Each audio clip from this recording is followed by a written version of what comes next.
कहानी की शुरुआत में हम देखते हैं कि अंतरिक्ष के एक विशाल सन्नाटे में बोरेलिस नाम का एक खनन जहाज यात्रा कर रहा था। इस जहाज का मिशन पृथ्वी से बहुत दूर एक अज्ञात ग्रह से मूल्यवान खनिज इकट्ठा करना था। जहाज के अंदर मौजूद सैकड़ों अंतरिक्ष यात्री और खनिक लंबी यात्रा की थकान से बचने के लिए हाइबरनेशन में गहरी नींद में सो रहे थे। पूरा जहाज एक एडवांस ऑटो पायलट सिस्टम द्वारा संचालित किया जा रहा था। लेकिन नियति का खेल कुछ और ही था। अंतरिक्ष का सीना चीरते हुए अचानक विशाल उल्कापिंडों के एक झुंड ने बोरेलिस पर सीधा हमला कर दिया। पल भर में जहाज का फ्यूजनेज फट गया और संतुलन खोकर वो विनाश की कगार पर पहुंच गया। जब जहाज के एआई सिस्टम को समझ आया कि जहाज को बचाना अब संभव नहीं है, तो उसने इमरजेंसी मोड ऑन किया और सभी यात्रियों के पॉड्स को पास के एक अज्ञात ग्रह की ओर लॉन्च कर दिया। इसी अफरा तफरी के बीच हम पहली बार एंडी राइस को देखते हैं। एंडी कोई बड़ा अधिकारी नहीं, बल्कि एक साधारण लोअर लेवल इंजीनियर था। तेज झटके से जब एंडी की नींद टूटी, तो उसने खुद को एक छोटे पॉड में पाया कि उसके स्पेस सूट से जुड़े एआई लियोनार्ड ने उसे तुरंत सूट पहनने के लिए कहा। खिड़की से बाहर देखते ही एंडी की रूह कांप गई। उसने देखा कि उसके साथ के अनगिनत पॉड्स हवा के घर्षण से आग के गोले बनकर खाक हो रहे थे।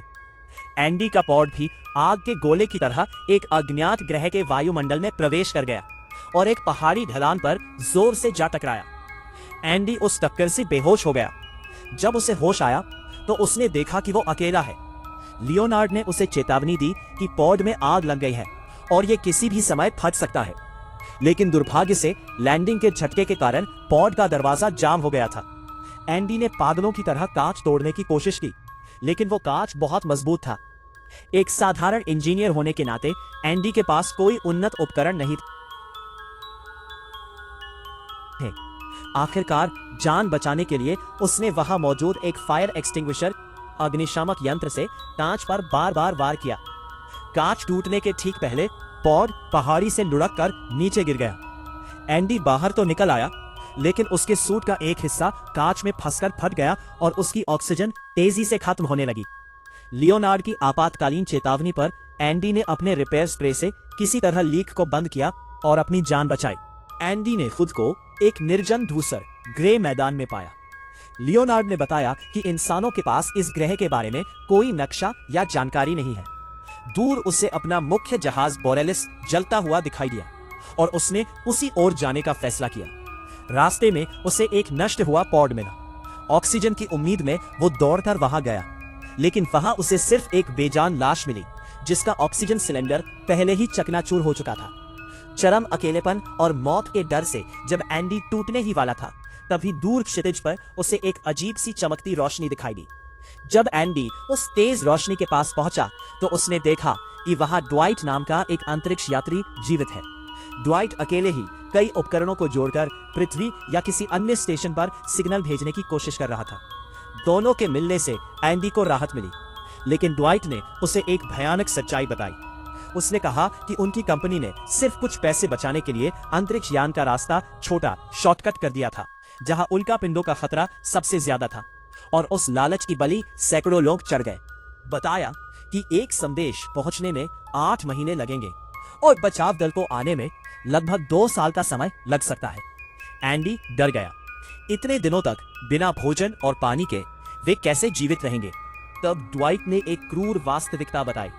उसने कहा कि जहाज के मलबे में कुछ रसद सप्लाईज है, और यदि स्थिति और खराब हुई तो अपने मूत्र को रिसाइकिल करके पानी और जरूरत पड़ने पर शवों का मांस खाकर भी जीवित रहना होगा। एंडी यह सुनकर मानसिक रूप से टूट गया। तभी लाइट का एक कनेक्शन ढीला हो गया और एंडी उसे ठीक करने के लिए नीचे झुका। एक पल की असावधानी में किसी रहस्यमयी प्राणी ने ड्वाइट को खींच लिया और अंधेरे में गायब हो गया। एंडी जब खड़ा हुआ, तो उसे ड्वाइट कहीं नहीं दिखा। उसने सोचा कि शायद ड्वाइट आसपास कहीं गया होगा। एंडी ने देखा कि मैसेज तैयार है, इसलिए उसने बिना देरी किए उसे भेज दिया। इधर लियोनार्ड ने चेतावनी दी कि ऑक्सीजन लगभग खत्म हो चुकी है। बचने का एकमात्र रास्ता अब जहाज के मलबे तक पहुंचना था। एंडी ने ड्वाइट की छोड़ी हुई फ्लेयर गन उठाई और यात्रा शुरू की। रास्ते में वो रेडियो पर बार बार दूसरों से संपर्क करने की कोशिश करता रहा। एक समय थक कर जब उसने हार मान ली और चिल्लाना शुरू किया, तभी दूसरी तरफ से एक लड़की ने जवाब दिया। उसका नाम नाओमी था। नाओमी ने बताया कि वो अपने पॉड के अंदर फंस गई है और उसका पैर एक भारी हिस्से के नीचे दबा हुआ है। उसने एंडी से मदद मांगी। लियोनार्ड ने एंडी को रोका क्योंकि उसकी ऑक्सीजन बहुत कम थी और नाओमी के स्थान पर जाने का मतलब निश्चित मृत्यु था। लेकिन जब नाओमी ने बताया कि उसके पास अतिरिक्त ऑक्सीजन टैंक है तो एंडी जोखिम लेकर उसकी ओर बढ़ गया। रात गहरी होने लगी और एंडी को महसूस होने लगा कि कोई उसका पीछा कर रहा है। लियोनार्ड के सिस्टम में कोई उन्नत स्कैनर नहीं था क्योंकि कंपनी ने लागत कम करने के लिए इस पुराने मॉडल के एआई सूट का उपयोग किया था। नाओमी ने कहा कि लियोनार्ड एक पुराना और बेकार सिस्टम है। आगे बढ़ते हुए एंडी को जमीन में छोटे छोटे गड्ढे दिखे जो अंततः एक विशाल गुफा के मुहाने पर जाकर समाप्त हुए। गुफा का अंदरूनी हिस्सा मकड़ी के जाले जैसे अजीब तंतुओं फाइबर से ढका हुआ था। एंडी समझ गया कि यहाँ कुछ ऐसा है जो पृथ्वी का नहीं है। वो डरकर भागने लगा, लेकिन नाओमी ने उसे हिम्मत दी और आगे बढ़ने को कहा। अचानक नाओमी ने अपने उन्नत स्कैनर में देखा कि एंडी के सूट के ट्रैकर सिग्नल की ओर कुछ और टीम मेंबर्स के ट्रैकर बढ़ रहे हैं। रेडियो पर कोई जवाब नहीं दे रहे थे। लियोनार्ड ने बताया कि वे केवल 100 मीटर की दूरी पर है, लेकिन नाओमी ने रोंगटे खड़े कर देने वाली जानकारी दी। उसने कहा कि दरअसल वे सभी टीम मेंबर्स मर चुके हैं। उनके ट्रैकर अब उन अजीब एलियन प्राणियों के पास है। एंडी ने घबराकर फ्लेयर गन से एक गोली चलाई जिससे चारों ओर रोशनी हो गई। रोशनी की चमक में उसने देखा कि एक भयानक मकड़ी जैसा दिखने वाला एलियन क्रीचर उस पर हमला करने आ रहा है। जान बचाने के लिए एंडी दौड़ते समय एक पहाड़ी दरार में गिर गया। क्रीचर ने ऊपर से हमला किया तो वो किसी तरह वहां से फिसलकर नीचे गिर गया। नीचे बर्फ होने के कारण उसे कोई बड़ी चोट नहीं आई, लेकिन उसका स्पेस सूट फट गया। ऑक्सीजन लीक होने लगी तो उसने अपने आखिरी रिपेयर स्प्रे से किसी तरह लीक बंद किया। नाओमी ने रेडियो पर उसकी स्थिति पूछी तो एंडी ने सब कुछ बताया। ठीक उसी पल रेडियो पर ड्वाइट की चीख गूंजी। ड्वाइट चिल्ला रहा था कि वो क्रीचर से लड़ रहा है और एंडी के बहुत करीब है। नाओमी ने एंडी से ड्वाइट को बचाने का अनुरोध किया क्योंकि ड्वाइट के पास ही जरूरी ऑक्सीजन थी। हालांकि एंडी का जीपीएस खराब हो गया था, लेकिन नाओमी ने रेडियो के जरिए उसे गाइड किया और ड्वाइट की लोकेशन तक ले गई। एंडी जब ड्वाइट के पास पहुंचा तो चारों ओर कोहरा छाया था। फ्लेयर गन चलाकर अपनी स्थिति बताई। एंडी उसकी ओर दौड़ा, लेकिन वह जो देखने वाला था उसके लिए तैयार नहीं था। अचानक एक दानवीय क्रिएचर ड्वाइट पर झपट पड़ा और पलक झपकते ही उसे चीर डाला। एंडी डर से कांप उठा और पास के एक पॉड के पीछे छिप गया। जब क्रिएचर ड्वाइट को खत्म कर रहा था, तभी एक और क्रिएचर ने एंडी के छिपने की जगह का पता लगा लिया और उसकी ओर बढ़ने लगा। एंडी के दिल की धड़कन इतनी बढ़ गई कि वह अपनी सांसों की आवाज खुद सुन पा रहा था। जब मौत निश्चित लग रही थी, तभी नाओमी ने बुद्धिमानी दिखाई। उसने एंडी के पास वाले एक पॉड की लाइट रिमोटली जला दी ताकि क्रिएचर उधर भाग जाए। एंडी ने मौका पाकर दूसरे पॉड के अंदर जाकर छिपने की कोशिश की। नाओमी ने अब दूसरे पॉड्स की लाइट जलाने की कोशिश की, लेकिन गलती से एंडी वाले पॉड की ही लाइट जल गई। पल भर में क्रिएचर वापस आ गया। पॉड के अंदर एक बेजान लाश एंडी की ओर देख रही थी और बाहर वह नरक का कंकाल जैसा प्राणी था। एंडी ने डर के मारे चिल्लाकर नाओमी को लाइट बंद करने के लिए कहा, लेकिन सिस्टम जाम होने के कारण लाइट बंद नहीं हो रही थी। मजबूर होकर नाओमी ने उस इलाके के सभी पॉड्स की लाइट एक साथ जला दी। क्रिएचर्स भ्रमित होकर चारों ओर भागने लगे और इस मौके का फायदा उठाकर एंडी वहां से जान बचाकर भागा। कुछ दूर जाकर एंडी एक अजीब कोहरे वाले क्षेत्र में घुस गया। उसने गौर किया कि क्रिएचर्स ने उसका पीछा करना बंद कर दिया है। चारों ओर जुगनू जैसी सुंदर उड़ती हुई रोशनी देखकर एंडी मंत्रमुग्ध हो गया, लेकिन यह खुशी ज्यादा देर नहीं टिकी। अचानक वे जुगनू लाल हो गए और एंडी पर हमला करने लगे। एंडी समझ गया कि इस ग्रह पर कुछ भी सुरक्षित नहीं है, लेकिन उसके मन में एक गहरा सवाल उठा, क्या क्रिएचर्स सच में इन जुगनुओं से डरकर वापस चले गए या कोई और बड़ी मुसीबत इंतजार कर रही है? एंडी का अंदाजा सही था। अचानक जमीन हिलने लगी और जमीन के नीचे से एक विशाल मोह वाला दानवीय जीव निकलकर एंडी को निगल गया। एंडी उस राक्षस के पेट के अंदर फंस गया और हिलने डुलने की शक्ति खो दी। नाओमी को दूसरी तरफ से कोई जवाब नहीं मिल रहा था। जब एंडी बेहोश होने ही वाला था, लियोनार्ड ने अपने सेंसर से एक तीव्र इलेक्ट्रिक शॉक दिया। उस झटके के कारण राक्षस ने एंडी को बाहर उगल दिया। एंडी लड़खड़ाते हुए एक गुफा में घुसा लेकिन वह भी खूनी जुगनुओं का झुंड था। उनके हमले से बचकर एंडी किसी तरह उस कोहरे से बाहर आया। लियोनार्ड ने बताया कि एंडी की ऑक्सीजन केवल 3% बची है। इस स्थिति में नाओमी तक पहुंचना लगभग असंभव था। नाओमी ने भी उससे कहा कि अपनी जान बचाने के लिए वो सीधा जहाज के मलबे की ओर चला जाए, लेकिन एंडी अड़ गया।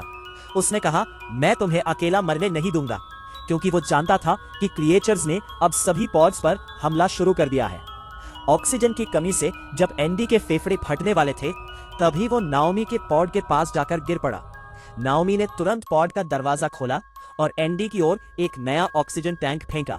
लंबे समय तक मौत से जंग लड़ने के बाद ताजा ऑक्सीजन पाकर एंडी को जैसे नया जीवन मिला।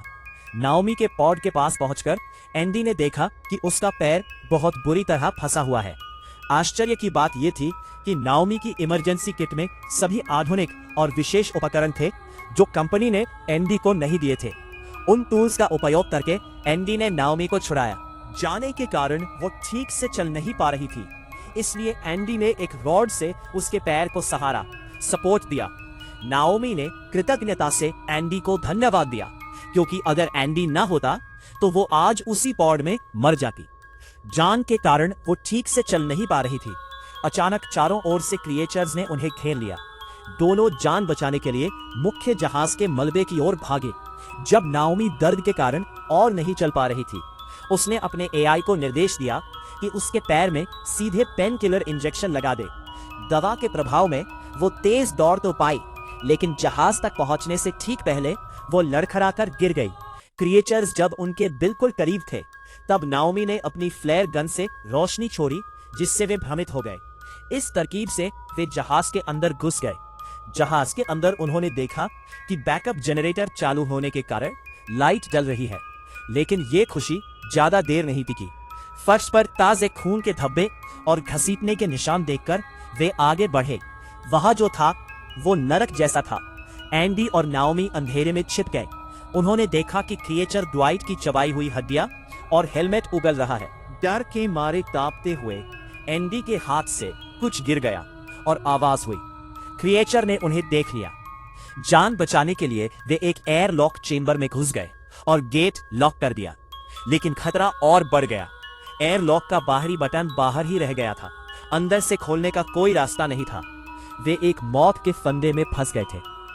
जब मौत दरवाजे पर दस्तक दे रही थी, एंडी ने अपने जीवन के एक गुप्त सदमे, ट्रॉमा के बारे में नाओमी को बताया। उसने बताया कि उसकी पत्नी और बेटा एक कार दुर्घटना में मारे गए थे और वो कार एंडी खुद चला रहा था। खुद को अपराधी मानने वाले एंडी को नाओमी ने सांत्वना दी। दोनों ने जीवन का आखिरी पल सोचकर एक दूसरे को विदाई दी। तभी एंडी की नजर उसके सूट पर चिपके उन चमकीले जुगनुओं पर पड़ी। उसने उन्हें क्रिएचर की ओर फेंक दिया। जुगनू लाल होकर क्रिएचर पर हमला करने लगे और उस मौके का फायदा उठाकर वे बाहर निकल आए। लड़ाई के दौरान एंडी ने एक रिपेयर स्प्रे क्रिएचर के मुंह पर चिपका दिया, लेकिन दानव हार मानने को तैयार नहीं था। एंडी ने तब एक पागलपन भरी योजना बनाई। उसने देखा कि कार्गो एरिया में कुछ सुरक्षित पॉड्स अभी भी लॉन्चिंग स्टैंड पर लटके हुए हैं। उसने तय किया कि वो एक पॉड लॉन्च करके सीधे क्रिएचर के शरीर पर गिराएगा। एंडी ऊपर चढ़ गया और नाओमी से कहा कि कार्गो बे की सभी लाइटें बंद कर दे, ताकि अंधा क्रिएचर नाओमी को न ढूंढ पाए। लेकिन पॉड स्टार्ट करने के लिए पर्याप्त पावर नहीं थी। लियोनार्ड ने बताया कि एंडी के सूट की बैटरी को पॉड से जोड़ने पर ही ये स्टार्ट होगा, लेकिन एंडी को पॉड के अंदर ही बैठना होगा। यानी जब पॉड क्रिएचर पर गिरेगा, एंडी भी उसी जानलेवा खतरे के बीच होगा। एंडी नाओमी को बचाने के लिए अपनी जान दांव पर लगाने को तैयार हो गया। एंडी पॉड के अंदर बैठा और अपने सूट की बैटरी को पॉड के इंजन से जोड़ दिया। सूट की पावर कम होने लगी, लेकिन पॉड लॉन्च होने के लिए गरज उठा। दूसरी एक उल्कापिंड की तरह वह पॉड सीधे उस दानवीय क्रिएचर पर जा गिरा। एक जबरदस्त विस्फोट से पूरा इलाका दहल उठा और क्रिएचर पल भर में कुचलकर मर गया। नाओमी विस्फोट के झटके से दूर जा गिरी, लेकिन उसने तुरंत खुद को संभाला और एंडी के पॉड की ओर दौड़ी। उसने पॉड का दरवाजा खोला और देखा कि एंडी बेजान पड़ा है। नाओमी फूट फूट कर रोने लगी। उसे लगा कि एंडी ने उसे बचाने के लिए अपनी जान दे दी, लेकिन सबको हैरान करते हुए एंडी ने धीरे धीरे अपनी आंखें खोली। वह गंभीर रूप से घायल था, लेकिन जीवित था। नाओमी ने खुशी से उसे गले लगा लिया। अंधेरी रात के बाद वे दोनों अब भी जिंदा थे। धीरे धीरे उस रहस्यमय ग्रह के क्षितिज पर सूरज उगा। सुबह की रोशनी में उस ग्रह का भयानक रूप अब कुछ शांत लग रहा था। एंडी ने नाओमी को बताया कि ड्वाइट के बनाए गए उस ट्रांसमीटर से उसने पृथ्वी पर संकेत भेज दिया है। हालांकि संदेश पहुंचने में कई महीने लगेंगे और बचाव दल को आने में कुछ साल, लेकिन उनके पास अब जीवित रहने के लिए पर्याप्त संसाधन है। जहाज के अंदर पर्याप्त ऑक्सीजन, पानी और भोजन है, जिससे वे आसानी से कुछ साल बिता सकते हैं। एंडी और नाओमी एक दूसरे की ओर देखकर मुस्कुराए। वे जानते थे कि लड़ाई आसान नहीं थी और आगे भी कई चुनौतियां आएंगी, लेकिन वे अब अकेले नहीं हैं। वे अब एक दूसरे के साथी हैं। इस तरह एक विनाशकारी दुर्घटना